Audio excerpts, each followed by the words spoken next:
Hey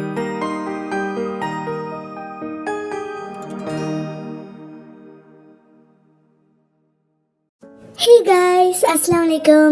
இன்னைக்கு வீடியோல நல்ல ரிச் அண்ட் க்ரீமியான எல்லா ஃபங்க்ஷனுக்குமே ஏத்த டெசர்ட்டான ரைஸ் கீர் எப்படி பண்றதுன்னு தான் பார்க்க போறோம். வாங்க வீடியோக்குள்ள போலாம்.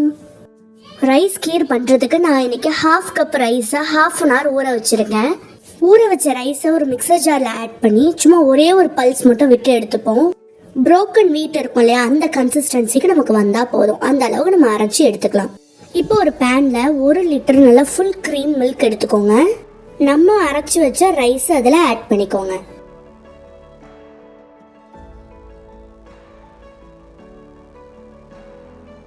ஒரு தடவை கலந்து விட்டுக்கோங்க. இப்போ கொஞ்சமாக சாஃப்ரான் ஸ்ட்ராண்ட்ஸ் ஆட் பண்ணிக்கோங்க. இது உங்களுக்கு நல்ல ரிச் கலரும் ஃப்ளேவரும் கொடுக்கும். 1.5 கப் வெல்லத்தை நான் இடித்து வச்சுருக்கேன், அதையும் இதில் ஆட் பண்ணிக்கோங்க. பிஞ்ச் ஆஃப் சால்ட் ஆட் பண்ணிக்கோங்க. எந்த ஸ்வீட் ரெசிபியாக இருந்தாலும் கொஞ்சமாக சால்ட் சேர்த்தோம்னா நல்லாயிருக்கும். நமக்கு சாஃப்ரான்ஸும் அச்சு வெல்லமும் சேர்த்துருக்கிறதுனால நமக்கு நல்லாவே கலர் கொடுக்கும், பார்க்கவும் நல்லாயிருக்கும், டேஸ்ட்டும் ரொம்ப நல்லாயிருக்கும். ரைஸ்லாம் நல்லா வெந்ததுக்கப்புறம் ஃபைனலாக கொஞ்சமாக கண்டென்ஸ்டு மில்க் ஆட் பண்ணிக்கோங்க. உங்களுக்கு வேணான்னா நீங்கள் ஸ்கிப் பண்ணிவிடுங்க. ரைஸ் நல்லா வெந்துருச்சுன்னா நமக்கு கீர் ரெடி ஆகிடுச்சுன்னு அர்த்தம். இப்போ இன்னொரு பேனில் 1 டேபிள் ஸ்பூன் கீ விட்டு அதில் நம்ம எடுத்து வச்சிட்ருக்க நட்ஸை ஆட் பண்ணிக்கோங்க. உங்களுக்கு விருப்பமான நட்ஸை நீங்கள் சேர்த்துக்கலாம். நான் இன்னைக்கு பாதாம், முந்திரி அண்ட் ரைசின்ஸ் எடுத்திருக்கேன். அது மூணுத்தையுமே நான் ஃப்ரை பண்ணி நம்ம செஞ்சு வச்சிருக்கிற கீரில் இதை ஆட் பண்ண வேண்டியது தான்.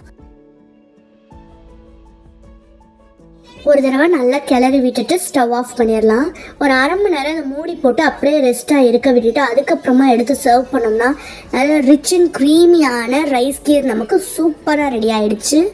உங்களுக்கு ரொம்ப திக்காக வேணாம்னு நினச்சிங்கன்னா நீங்கள் கொஞ்சம் நிறையாவே பால் ஆட் பண்ணிக்கலாம். பார்க்கவே எவ்வளோ டெம்டிங்காக இருக்குது பாருங்கள். நம்ம எப்போதும் செய்கிற மாதிரி பால் பாயாசம், சேமியா பாயாசம், கோதுமை பாயாசம் இந்த மாதிரி செய்கிறத விட இந்த மாதிரி அரிசியில் செஞ்சு கொடுத்து பாருங்கள், எல்லாருமே ரொம்ப விரும்பி சாப்பிடுவாங்க.